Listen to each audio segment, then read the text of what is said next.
উপন্যাস ডায়েরি চ্যানেলের পক্ষ থেকে আপনারা শুনছেন প্রেম সন্ধিক্ষণ। লিখেছেন সায়েদা মন, কণ্ঠে আমি তাসনুভা, পর্ব ৩৫। আরে স্যার, আপনি কি পিৎজার বেঁচে যাওয়া দুটো স্লাইস খেতে এত দ্রুত ছুটে এসেছেন? টেনশনে বাইকটা কোনোরকমে সাইড করে রেখে প্রায় ছুটে এসে তনিমার সামনে দাঁড়িয়েছিল তাহসান। কিন্তু কথাটা কানে যেতেই তার পা যেন হঠাৎই মাটিতে গেঁথে গেল। কয়েক সেকেন্ড নির্বাক হয়ে অনুভূতিহীন চোখে তনিমার দিকে তাকিয়ে রইল। তার কিছুক্ষণ পর গভীর একটা দীর্ঘশ্বাস ফেলল। মনে মনে নিজেকেই ধমকালো, এই তো তনিমা, এই মেয়ের কাছ থেকে যে কোনো মুহূর্তে যে কোনো রকমের কথা আশা করা যায়। আর কোনো উত্তর না দিয়ে চুপচাপ গিয়ে তনিমার পাশে চেয়ারটাই বসলো। বসেই কাউন্টারের দিকে চেয়ে অর্ডার দিল, এক্সকিউজ মি, একটা কোল্ড ড্রিঙ্কস প্লিজ। মুহূর্তের মধ্যেই একজন এনে দিল। তাহসান কত কথা না বলে একটানা কয়েক ঢোক খেয়ে প্রায় অর্ধেক বোতল শেষ করলো। মনে হলো এতক্ষণে একটু স্বাভাবিক হলো। বোতলটা টেবিলে নামিয়ে এবার ধীরে ধীরে চোখ তুলে পাশে টেবিলের দিকে। সেখানে বসে থাকা কয়েকটা ছেলে তনিমার দিকে তাকিয়ে আছে। তাহসানের মুখের ভাব মুহূর্তেই বদলে গেল। চোয়াল শক্ত হয়ে এলো, চোখ নেমে এলো ঠান্ডা কঠোরতায়। এদিকে তনিমা আর চোখে তাহসানকে পর্যবেক্ষণ করছিল, কিন্তু ইতস্তত করে মিনমিনে গলায় বলল, স্যার আপনি চাইলে আরেকটা পিৎজা অর্ডার দিই। তাহসান ধীরে ধীরে তার দিকে ফিরল। এমনিতেই এই মেয়েটার জন্য নিজের সময় বরবাদ করে এই মুহূর্তে ছুটে এসেছে, আর সে কিনা এখন পিৎজার অফার দিচ্ছে। দাঁতে দাঁত চেপে সংক্ষিপ্ত গলায় বলল, ফার্স্ট খাবার শেষ করো। আপনি খাবেন না? না। আসলেন তাহলে কেন? তাহসান বিরক্ত হয়ে চোখ বন্ধ করলো। অতঃপর ধৈর্য ধরে বলল, এত প্রশ্নের উত্তর দেওয়ার ধৈর্য আমার নেই, তাড়াতাড়ি খাওয়া শেষ করো। তোমাকে বাসায় পৌঁছে দিয়ে আমাকে আবারও নিজের বাসায় ফিরতে হবে, আমি খুব টায়ার্ড। তনিমা অবাক হয়ে তার দিকে তাকিয়ে আছে। সে এসেছে শুধু তাকে বাসায় পৌঁছে দিতে। তাহসান তার চিন্তায় ছুটে এসেছে। ভাবনাটা বেশ অবাক করলো তাকে। আবারও কিছু প্রশ্ন করতে যাবে, তবে থেমে গেল। হঠাৎই লোকটার ক্লান্ত মুখটা তার চোখে পড়ল। অপরাধ বোধে কণ্ঠটা নরম হয়ে এলো। আস্তে আস্তে বলল, স্যার আপনি শুধু শুধু কষ্ট করতে এত দূর আসতে গেলেন কেন? আমি তো একাই চলে যেতে পারতাম। আপনি বরং ফিরে যান। তাহসান যেন কথাটা শুনলই না। সে হাত তুলে একজন স্টাফকে ডাকলো। স্টাফ এগিয়ে আসতেই বলল, এই টেবিলের বিলটা। স্টাফ একটু অস্বস্তিতে পড়ে গেল যেন। তখন এই ওপাশের ছেলেদের মধ্যে থেকে একজন উঁচু গলায় জিজ্ঞেস করলো, বফ নাকি? তনিমা চোখ বড় বড় করে চাইলেও তাদের দিকে। দাঁত কটমট করে ঝাড় মেরে বলল, কি আবল তাবল বকছেন? আমার স্যার হয়। তা শুনতেই যেন ছেলেটা খুশি। সঙ্গে সঙ্গে স্টাফকে বলল, তাহলে বিলটা আমি দেব। স্টাফটা এবার তাহসানের উদ্দেশ্যে বলল, স্যার ওনারা বলছেন বিলটা ওনারাই দেবেন। তাহসান পুরো কুঁচকে গেল। পাশের টেবিলের ছেলেগুলোর দিকে চাইতেই তাদের মধ্যে একজন হালকা হাত তুলে সালাম দেওয়ার ভঙ্গিতে বলল, আসসালামু আলাইকুম স্যার, বিল আমি দেব। তাহসান ধীরে ধীরে চেয়ার ছেড়ে উঠে দাঁড়ালো। দুই হাত পকেটে ঢুকিয়ে একেবারে মাপা পা ফেলে ছেলেটার সামনে গিয়ে দাঁড়ালো। গম্ভীর স্থির দৃষ্টিতে তাকে জিজ্ঞেস করলো, তুমি কেন দেবে? ছেলেটা তনিমার দিকে তাকিয়ে মুচকি এসে বলল, কারণ আমার ইচ্ছে হয়েছে। তনিমা বিরক্তি কণ্ঠে বলল, আমার বিল আমি দেব। আমি কি একবারও বলেছি কাউকে বিল দিতে? আজ এরা প্যাসাল করছেন কেন? ছেলেটা দাপটের সঙ্গে বলল, তাহলে তুমি বিলটা দিয়ে দেখাও। এই ক্যাফের কোন স্টাফ তোমার হাত থেকে বিল নাই কিনা দেখি। এই বলে গরম চোখে স্টাফদের দিকে চাইল। তাহসান কিছুক্ষণ কোনো কথা বলল না, শুধু কাহিনী দেখেই গেল। তারপর আচমকা ঠোঁটে কোণে অদ্ভুত একটা হাসি ফুটিয়ে উঠল। সে ফিরে এসে তনিমার সামনে দাঁড়ালো। তনিমা তখন বিরক্ত চোখে তাদের দেখছিল। তনিমা, যা যা খেতে ইচ্ছে করছে সব অর্ডার করো। তনিমা কি কর্তব্যপ্রেমে চেয়ে রইল। সঙ্গে সঙ্গে বলল, কেন স্যার? তাহসান বিরক্তিতে চোখ উচ্চারণ করে বলল, আহা, আমি কি বললাম? তাহসানের কড়া গলায় এবার কড়া সুর, যা যা ইচ্ছে হয় সব নাও। এমন সুবর্ণ সুযোগ কিন্তু বারবার আসে না। ওরা তোমার বিল দিয়ে দিচ্ছে, তো টাকার চিন্তা নেই। তনিমা হতভম্ব হয়ে একবার তাহসানের দিকে তো আরেকবার ছেলেগুলোর দিকে তাকালো। তাহসান কি রাগ করে বলেছে, নাকি সত্যি সিরিয়াস হয়ে তাকে নিতে বলেছে? কিছুই বুঝতে পারছে না সে। তাই দ্বিধাবোধ করতে করতে বলল, কিন্তু স্যার, থাক। বিরক্তি হয়ে তাহসান নিজে তার হাত থেকে মেনু কার্ডটা নিয়ে নিল। উল্টাতে উল্টাতে শান্ত গলায় বলল, আমি অর্ডার করছি। তারপর আর কাউকে কিছু বলার সুযোগ না দিয়ে একে একে মেনুর প্রায় সব ধরনের স্ন্যাক্স আর ড্রিঙ্কস পার্সেল করে দিতে বলল। স্টাফরা বিস্ময় চোখ বড় বড় করে তাকিয়ে আছে। তনিমা হতবাক। আর পাশের টেবিলের ছেলেগুলোর মুখের হাসি ততক্ষণে উধাও। 10 মিনিটের মধ্যে বড় বড় দুইটা পলিথিন ভর্তি খাবার কাউন্টারে ওপরে রাখা হলো। তাহসান দুই হাতে ব্যাগ দুটো তুলে নিয়ে শান্ত স্বরে বলল, চলো। তনিমা এখনো পুরো ঘটনাটা বুঝে উঠতে পারেনি, যেন সব তার মাথার উপর দিয়েই চলে যাচ্ছে। ধীরে ধীরে নিচের ব্যাগটা কাঁধে তুলে তাহসানের পেছনে পেছনে হাঁটতে শুরু করলো। ঠিক তখনই একজন স্টাফ দৌড়ে এসে সামনে দাঁড়ালো। স্যার, বিলটা। তাহসান হতবাক হওয়ার ভান করে বলল, বিল? এরপর পাশের টেবিলের ছেলেদের দিকে আঙ্গুল তুলে সম্পূর্ণ স্বাভাবিক গলায় বলল, বিলটা তো ওরাই দেবে। একটু থেমে ঠোঁটের কোণে ভদ্র হাসি টেনে ঘাড় ঘুরিয়ে দু হাতে উঁচু করে ব্যাগগুলো দেখিয়ে যোগ করলো, থ্যাংক ইউ। ছেলেটা অপ্রস্তুত মুখে থমথমে হয়ে শুধু মাথা নাড়ল। তাহসান ঠোঁটের করে মৃদু হাসি টেনে আর এক মুহূর্তও দাঁড়ালো না। তনিমাকে নিয়ে রেস্টুরেন্ট থেকে বেরিয়ে গেল। ওদিকে একজন স্টাফ বিলের কাগজটা হাতে নিয়ে ছেলেগুলোর টেবিলের সামনে এসে দাঁড়ালো। স্যার, আপনার বিল। ছেলেটা নির্লিপ্ত ভঙ্গিতে বিলটা হাতে নিল, কিন্তু পর মুহূর্তেই তার মুখের রং পাল্টে গেল। চোখ দুটো কোটর ছেড়ে বেরিয়ে আসার উপক্রম। কাগজের নিচে মোটা অঙ্কে লেখা 10,000 টাকা। কি, এত টাকা? পাশের ছেলেরাও বিলটা কেড়ে নিয়ে দেখতেই সঙ্গে সঙ্গে চেঁচিয়ে উঠল। এক একটার মুখ জ্বলে আছে।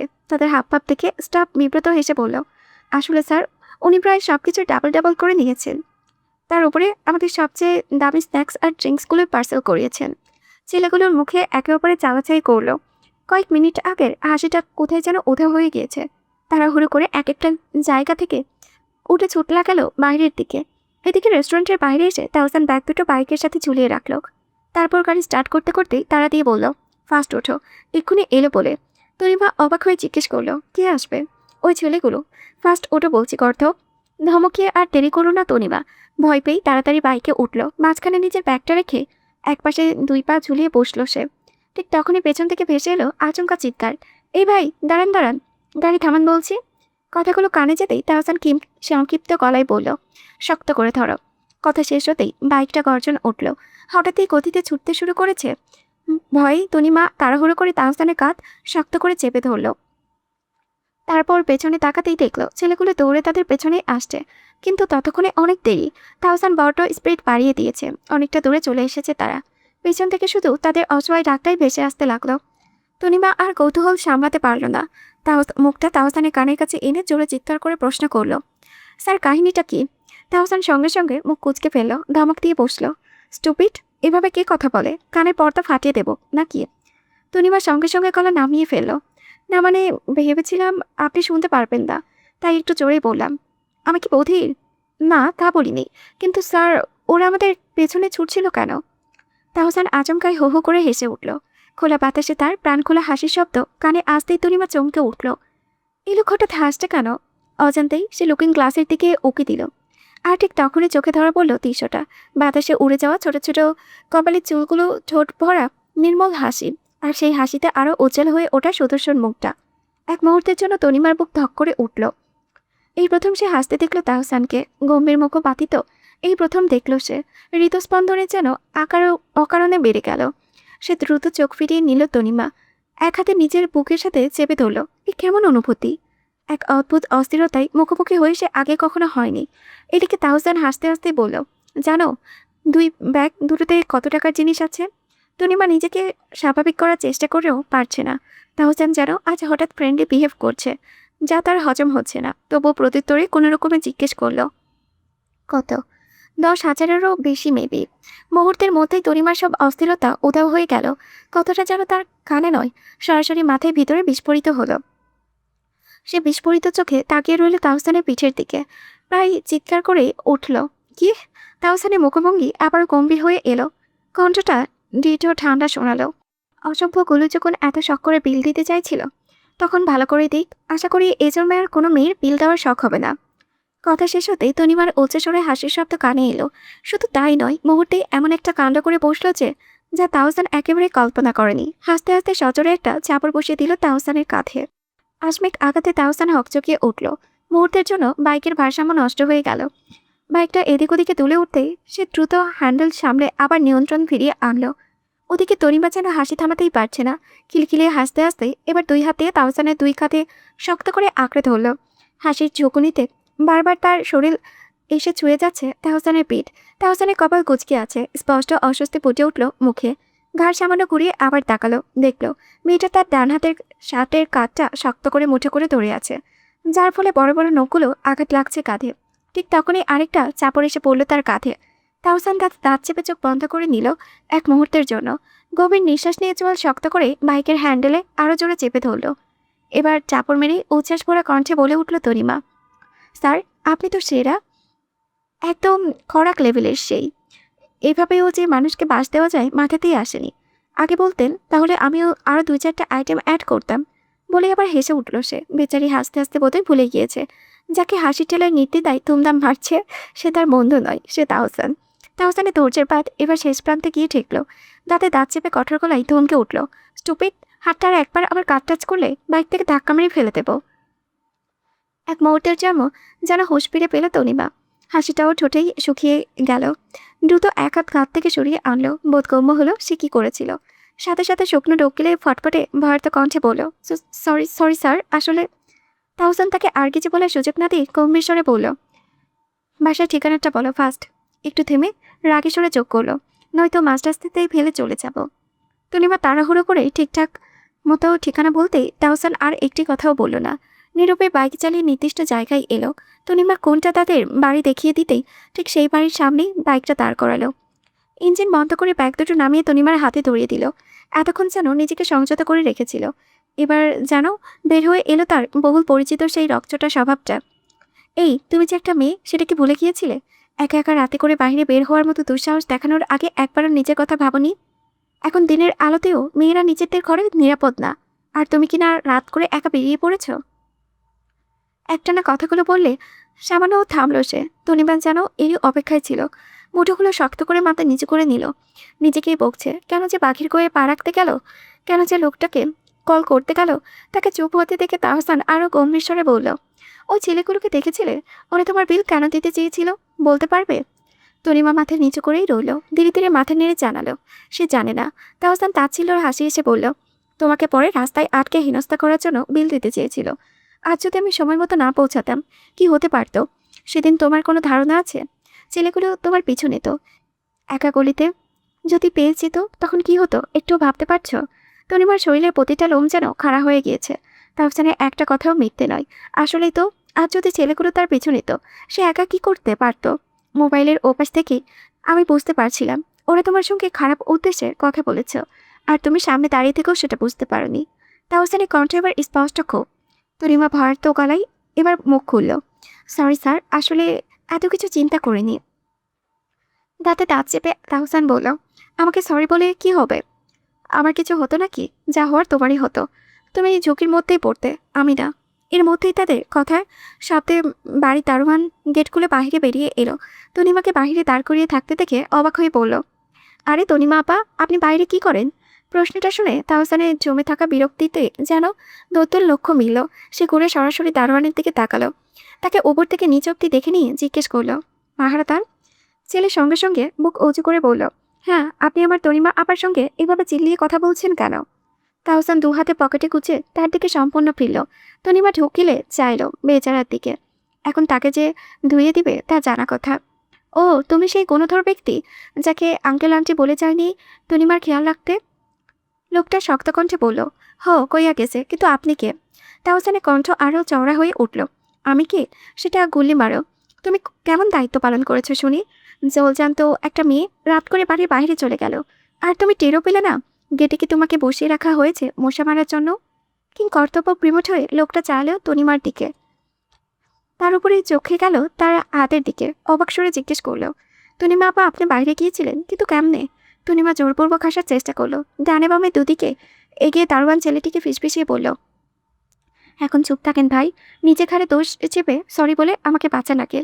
কথা বুঝে দারোয়ান সঙ্গে সঙ্গে মাথা নিচু করে তাহসানকে বলল, আমার ভুল হয়েছে স্যার, এরপর থেকে আর এমন হইব না, খেয়াল রাখুন। তাহসান বিরক্তি হয়ে কপাল স্লাইড করতে লাগলো। সে নিচেও অবাক, সে কেন এতটা উত্তেজিত হয়ে যাচ্ছে। গভীর একটা নিঃশ্বাস নিয়ে নিজেকে শান্ত করলো। অতঃপর তনিমার দিকে তাকিয়ে ফিরে কঠোর গলায় বলল, দাঁড়িয়ে আছো কেন, যাও ভিতরে। একটু থেমে তার হাতের দিকে তাকিয়ে আবার বলল, আর এই রাক্ষসী নখগুলো আজকে রাতেই কাটবে। তনিমার সঙ্গে সঙ্গে হাত দুটো পেছনে লুকিয়ে ফেলল। মাথা নেড়ে কয়েক কদম এগিয়েও আবার থেমে গেল। আমতামতা করে বলল, স্যার, আপনি প্রথমবার আমাদের বাসায় এলেন, ভেতরে আসলেন। বাকিটা আর বলা হলো না। তাহসানের লালচে কঠোর চোখের দিকে তাকিয়ে কথাগুলোই গিলে ফেলল সে। জোর করে ঠোঁটে হাসি এনে বলল, না থাক, অন্যদিন না হয়ে আসবেন। আজ আপনি বাসায় যান, অনেক ক্লান্ত লাগছে আপনাকে। কথা শেষ করেই প্রায় দৌড়ে বাড়ির ভিতরে ঢুকে গেল। দারোয়ানও ইতস্তত ভঙ্গিতে তার পিছু নিল। ওদের ভেতরে যেতে দেখে তাহসান আবারও বাইকে উঠে বসলো। ইঞ্জিন স্টার্ট দিতে গিয়েও একবার সামনে তাকালো, দেখলো তনিমা মেইন দরজার কাছে পৌঁছে ফিরে তাকিয়েছে।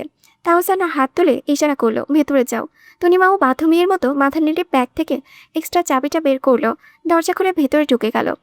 মেইন দরজাটা ভেতর থেকে বন্ধ হতে দেখে তাওসান যেন স্বস্তির একটা নিঃশ্বাস ফেলল। বাইক স্টার্ট দিয়ে ধীরে ধীরে বেরিয়ে গেল নীরব রাস্তায়।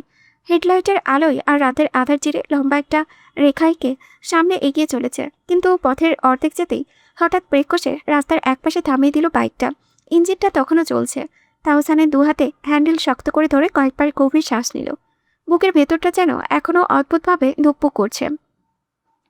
কিছুক্ষণ আগেও প্রতিটা মুহূর্ত বারবার ফিরে এসেছে মাথায়। সে কেন এভাবে ছুটে গিয়েছিল? বিন্দুমাত্র একটা স্টুডেন্টের জন্য। মেয়েটা কি ভাবছে তাকে নিয়ে? তার টিচার তাকে সাহায্য করতে এত রাতে নিজ থেকেই লোকেশন চেয়ে ছুটে এসেছে। কথাটা নিজের কাছে কেমন যেন অযুক্তি লাগলো। চোখ বন্ধ করে কপালে হাত বুলিয়ে নিল। বুকের ভেতরে অস্বস্তিটা আরও বাড়ল। মেয়েটা আবার কি ভাববে যদি অন্য কিছু ভেবে বসে?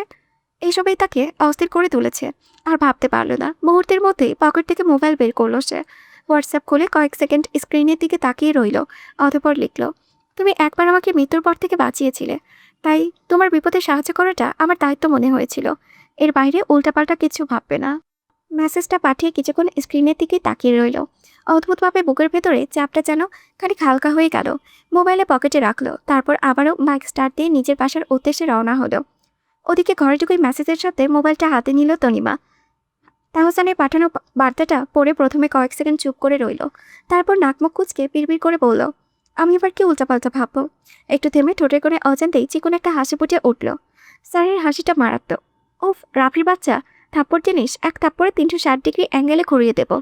রাফি সঙ্গে সঙ্গে দুই গালে হাত চেপে ধরল। মুখটা কুচকে প্রতিবাদী কণ্ঠে বলল, চুপ বেয়াদব, তোর থেকে আমি গুনে গুনে 2 মাসের বড়। তুই তো লেহাজ কর ভাই।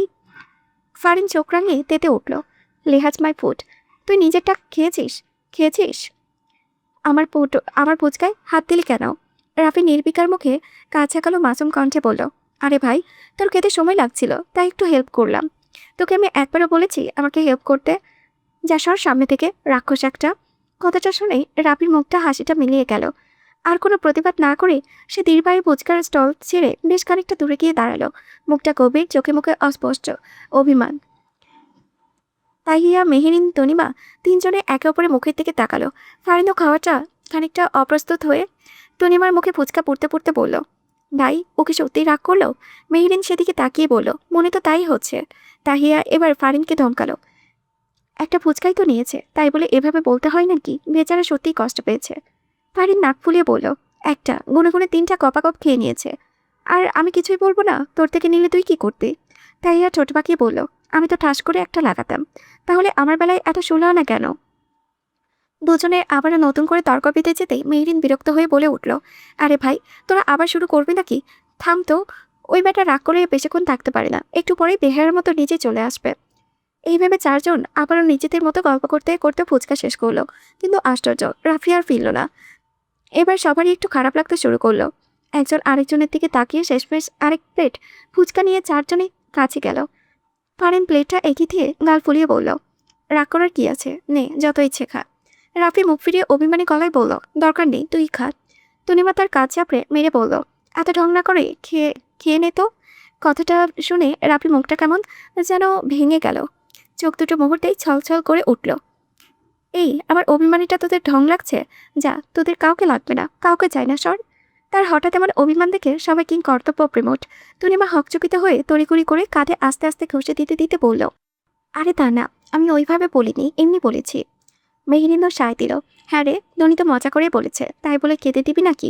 ফারান চুপচাপ প্লেটটা তার হাতে ধরিয়ে দিল। তাহিয়াও পাশে একটা চেয়ার টেনে দিল। রাফি ধীরে ধীরে বসল। নাক টানতে টানতে একটার পর একটা ফুচকা খেতে শুরু করলো। চারজনে তাকে ঘিরে দাঁড়িয়ে আছে, সবার মুখে একই অপরাধ বোধ। তাদের কথাটা হয়তো ছেলেটা সত্যিই কষ্ট পেয়েছে। আর রাফিও কোনো তাড়াহুড়ো করলো না, বেশ আয়েস করে পুরো একটা প্লেট শেষ করলো। এর মধ্যে তনিমাকে মিলটাও মিটিয়ে এলো। মেহরিন পানি বোতলে এগিয়ে দিল। তাহিয়া টিস্যু বাড়িয়ে দিল। সেবা যত্নের মাঝে ফুচকা খেয়ে শেষ করে রাফি একটা তিক্তির ঢেকুর তুলে আরাম করে চেয়ারে হেলান দিল। 2 হাত সরিয়ে চোখ বন্ধ করে আড়মোড়া ভেঙে পড়ল, আহ, এখন ভালো লাগছে। জীবনে এই প্রথমবার মনে হচ্ছে 4টা বান্ধবী বানিয়ে আসলেই লাভ হয়েছে। কাল রাত থেকে মনটা এমন খারাপ ছিল, তোরা একদম ঠিক করে দিলি। লাভ ইউ দোস্ত। চারজনেই অবাক চোখে চাইল। রাত থেকে মন খারাপ কথাটা শুনে কপাল কুচকালো তাদের। পরপরই কিছু একটা 7-5 মেলাতেই এক লোকে তার দিকে এমন দৃষ্টিতে তাকালো যেন এই মুহূর্তে জীবন্ত পুঁতে ফেলবে। ফারিন ধীরে ধীরে এগিয়ে এলো, কোমরে হাত রেখে তাতে দাঁত চেপে বলল, কাল রাত থেকে মন খারাপ ছিল তোর? হুম। তার মানে আমার কথায় তোর কিচ্ছু হয়নি? রাফি 2 আঙ্গুলের মাঝে সামান্য ফাঁক করে দেখালো, এতটুকু খারাপ লেগেছে। তারপর রাতের কথা মনে পড়ে গেল, তাই পুরোপুরি মন খারাপ হয়ে গেল। তাই এত কৌতূহলী হয়ে জিজ্ঞেস করলো, রাতের কথা মানে? রাফের মুখটা আবারও করুণ হয়ে গেল, ভাবনায় ডুব দিয়ে গিয়ে বলল, নারী তুমি ছলনাময়ী, কথাটা কিন্তু এমনি এমনি বলিনি। ফারিনের কপালে রগ ফুলে উঠল, গরম চোখে জানতে চাইল, ঘটনা খুলে বলবেই? পাশ থেকে তনিমা বিরক্তি মুখে বলল, ঘটনা আবার কি? ছ্যাঁকা খেয়েছে দেখেই বোঝা যাচ্ছে। রাফি চোখ কপালে তুলে তাকালো, এই তুই জানলি কি করে? তনিমা অসন্তুষ্ট কণ্ঠে বলল, 2 বছর ধরে তোকে দেখছি, তুই কখন হাঁচি দিবি কখন পাত দিবি সেটারও তোর মুখের এক্সপ্রেশন দেখেই বুঝতে পারি। রাফি থতমত খেয়ে গলা খাকারি দিল, ভালো করে চিনিস, এতটুকু বললেই হতো, এত এক্সট্রা ডিটেলস দেওয়ার কি দরকার ছিল? তা শুনে তনিমার মুখটা ঝামটা বেরিয়ে ফারিন এবার মুখটা শক্ত করলো, তার মানে তুই ব্রেকআপের সুখে মন খারাপ করেছিলি? হুম।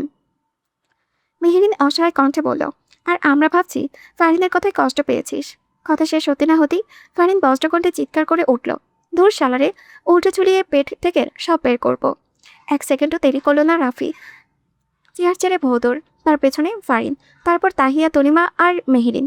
মুহূর্তেই পুরো কলেজ ক্যাম্পাসে শুরু হয়ে গেল এক দফা হাসি ঠাট্টায় ভরা ধাওয়া পাল্টা ধাওয়া। আর তাদের হইচই দেখে আশেপাশে সবাই না হেসে পারল না।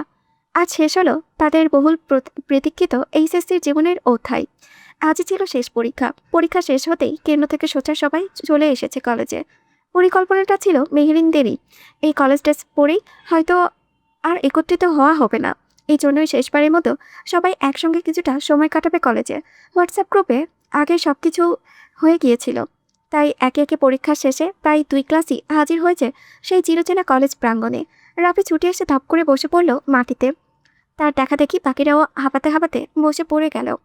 তাদের বসতে দেখে মুহূর্তের মধ্যেই ছোট ছোট দলে ভাগ হয়ে বাকিরাও বসে পড়ল মাঠ জুড়ে, সবার দৃষ্টি স্থির এক জায়গায়। সামনে দাঁড়িয়ে থাকা 2 তলা বিশিষ্ট কলেজ ভবনটার দিকে। চারিদিকে আরও অনেকে ভবন আছে, তবুও ইট পাথরের তৈরি এই সাধারণ ভবনটাই তাদের কাছে সবচেয়ে দামি। তাদের কাছে যেন একটা নিছকই কোনো বিল্ডিং নয়, 2 বছরের জমে থাকা অগন্তি স্মৃতির নীরব সাক্ষী। প্রথম বর্ষ কেটেছে 2য় তলার ক্লাসরুমে, 2য় বর্ষ নেমে এসেছে নিচতলায়। আর 2টো তলা জুড়েই ছড়িয়ে আছে তাদের হাসি, অভিমান, দুষ্টুমি আর কৈশোরের সবচেয়ে নির্মল সময়গুলো। কখনো পানি আনার অজুহাতে পুরো কলেজ চক্কর দিয়ে এসেছে এক একজনে, কখনো দেরি করে এসে টিচারের চোখে এড়িয়ে পেছনের দরজা দিয়ে নিঃশব্দে ক্লাসে ঢুকেছে। ক্লাস চলাকালীন গল্পগুজব করতে করতে পুরো ক্লাসের নামেই ক্লাস ক্যাপ্টেন বোর্ডে লিখে ফেলতো। আবার ঠিক সময় স্যার কিংবা ম্যাডাম আসার আগেও মুহূর্তেই তড়িঘড়ি করে সব নাম মুছেও ফেলতো। তাদের পুরো ক্লাসের বন্ধুত্বটা ছিল গলায় গলায়, একজনের বিপদ মানেই যেন সবার বিপদ ছিল। এমনও দিন গিয়েছে একজন পড়া না পারেই স্যার তাকে ক্লাসের বাইরে দাঁড় করিয়ে রেখেছিল, দেখে বাকিরাও পড়া জেনেও ইচ্ছে করে উত্তর দেয়নি। শেষ পর্যন্ত বিরক্ত হয়ে স্যার পুরো ক্লাসকে বাইরে দাঁড় করিয়ে রেখেছিল। শাস্তি পেয়েছিল সবাই, কিন্তু কারো মুখে অনুশোচনা ছিল না, বরং সবাই মিলে হেসেছিল, মজা করেছিল। সেই শাস্তিটুকু যেন এখন এক অমূল্য স্মৃতি। এক টিফিন টাইমে পুরো কলেজ প্রাঙ্গণে যখন তখন শুধু তাদের দলেরাই থাকতো, দৌড়ঝাঁপ, হাসাহাসি, একে অপরের টিফিন ভাগাভাগি, আড্ডা, প্রতিটা মুহূর্ত ছিল প্রাণবন্ত, নির্ভর। জীবনের সবচেয়ে সুন্দর দিনগুলোর অংশ। আজ সেই সব স্মৃতি যেন একে একে ভেসে উঠেছে চোখের সামনে।